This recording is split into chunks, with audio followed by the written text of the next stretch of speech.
25 साल की उम्र में सद्गुरु के जीवन में ऐसी असामान्य घटना घटी जिसके बाद समस्त सुखों का त्याग कर वे चामुंडी पर्वत की चढ़ाई कर एक विशाल पर्वत पर बैठ गए और आध्यात्मिक अनुभव लेना शुरू किया। इन्हें बचपन में जग्गी नाम से पुकारते थे। सद्गुरु जग्गी वासुदेव के जीवन की कहानी एक असाधारण मनुष्य की कहानी की तरह है। सद्गुरु को आज भला कौन नहीं जानता। उनके सोच, विचार और व्यक्तित्व लाखों लोगों के भटके जीवन को सकारात्मक दिशा देते हैं। सद्गुरु एक आत्मज्ञानी, योगी, दिव्यदर्शी, कवि, लेखक, अंतर्राष्ट्रीय ख्याति और विशेष व्यक्ति होने के साथ ही जीवन और मृत्यु से परे हैं। सद्गुरु का नाम भारत के 50 सबसे प्रभावशाली व्यक्ति की सूची में शामिल है। उन्होंने जग्गी वासुदेव से गुरु और फिर सद्गुरु तक का सफर तय किया है। तो चलिए जानते हैं सद्गुरु के जीवन से जुड़े कुछ रोचक तथ्यों के बारे में। सद्गुरु जग्गी वासुदेव का जन्म 3 सितंबर 1957 को कर्नाटक के मैसूर में एक संपन्न तेलुगु परिवार में हुआ।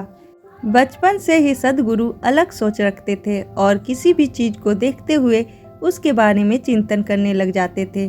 चीज़ों को देखने के बाद मन में उठने वाली जिज्ञासा को शांत करने के लिए जग्गी वासुदेव ने खुद से सवाल करने शुरू कर दिए।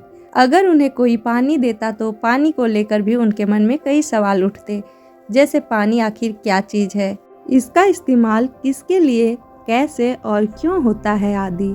उनकी इसी आदत को लेकर पिता को भी चिंता सताने लगी। जैसे जैसे जग्गी वासुदेव की उम्र बढ़ने लगी, उनके मन में सवाल और ज़्यादा बढ़ने लगे। उन्होंने 11 साल की उम्र में योग गुरु राजेंद्र भाव जी महाराज से योगा अभ्यास शुरू किया। 12वीं में उत्तीर्ण होने के बाद सद्गुरु ने अंग्रेजी साहित्य में मैसूर विश्वविद्यालय से स्नातक किया। पढ़ाई पूरी करने के बाद सद्गुरु ने बिजनेस शुरू किया और एक सफल बिजनेसमैन भी बने। व्यवसाय में पूरे दिन काम न होने के कारण वासुदेव ने अपने अवकाश के दौरान कविता जैसी अन्य रुचियों को अपनाने में सक्षम थे। 25 साल की उम्र में आध्यात्मिक अनुभव की एक श्रृंखला के बाद उन्होंने अपना व्यवसाय बंद कर दिया और यात्रा करना और योग सिखाना शुरू कर दिया। 1983 में उन्होंने मैसूर में अपनी पहली योग कक्षा सिखाई। उन्होंने अपनी मोटरसाइकिल पर कर्नाटक और हैदराबाद में यात्रा करना शुरू किया। अपनी शैली की योग कक्षाएं योजित की, जिन्हें सहज स्थित योग के नाम से जाना जाता है। वो अपने पोल्ट्री फार्म किराए से होने वाली आय से गुजारा करते थे और अपने छात्रों से प्राप्त धनराशि दान करते थे। हालांकि वासुदेव का पालन पोषण किसी आध्यात्मिक घराने में नहीं हुआ था, लेकिन उन्हें 25 साल की उम्र के बाद हुए अपने पहले आध्यात्मिक अनुभवों में से एक बात याद है। 23 सितंबर 1982 को उन्होंने चामुंडी हिल की ओर प्रस्थान किया और जैसे जैसे ही वे एक पत्थर पर बैठे, वासुदेव ने अपनी पहली आध्यात्मिक अनुभव प्राप्त की। उन्होंने बताया कि अपनी पूरी जिंदगी में मैंने सोचा था यह मैं हूँ, लेकिन अब मैं जिस हवा में सांस ले रहा था, जिस चट्टान पर मैं बैठा था, मेरे चारों ओर का माहौल, सब कुछ मैं बन गया था। लगभग 6 दिनों के बाद वासुदेव को घर पर एक और समान अनुभव हुआ। 6 सप्ताह के बाद उन्होंने अपना व्यवसाय छोड़ दिया और अपने आध्यात्मिक अनुभवों की जानकारी प्राप्त करने के लिए बड़े पैमाने पर यात्रा की। लगभग 1 साल के ध्यान और यात्रा के बाद उन्होंने अपने अनुभवों को साझा करने के लिए योग सिखाने का फैसला किया। आध्यात्मिक जागरण अनुभव के 2 वर्ष बाद उनकी भेंट अपनी पत्नी विजय कुमारी से हुई, जिन्हें प्यार से बिज्जी कहकर बुलाया जाता था। उनकी पहली भेंट मैसूर में एक लंच के दौरान हुई, जहां वे एक अतिथि के रूप में गए थे। इसके बाद उनके बीच कुछ समय के लिए बहुत ही हार्दिक पत्रों का आदान प्रदान हुआ।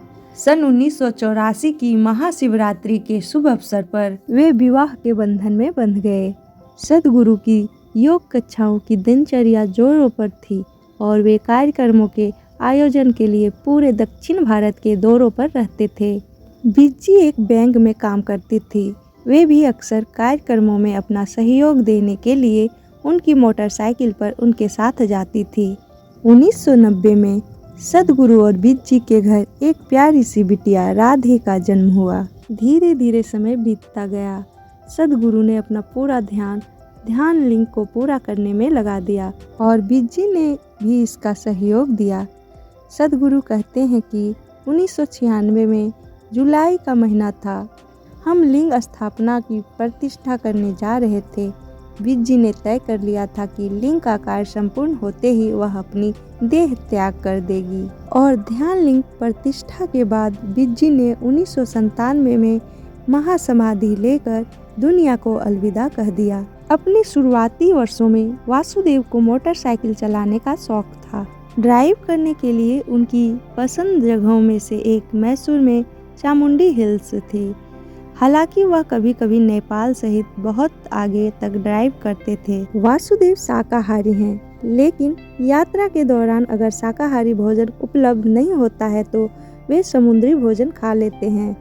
वह प्रतिदिन 40 मिनट तक सूर्य नमस्कार का अभ्यास करते हैं। तो दोस्तों, ये थी जग्गी वासुदेव सद्गुरु की जीवन परिचय, जो भारत के कोयम्बतूर में स्थित ईसा फाउंडेशन के संस्थापक और प्रमुख हैं। 1992 में स्थापित यह फाउंडेशन एक आश्रम और योग केंद्र संचालित करते हैं, जो शैक्षिक और आध्यात्मिक गतिविधियां संचालित करते हैं।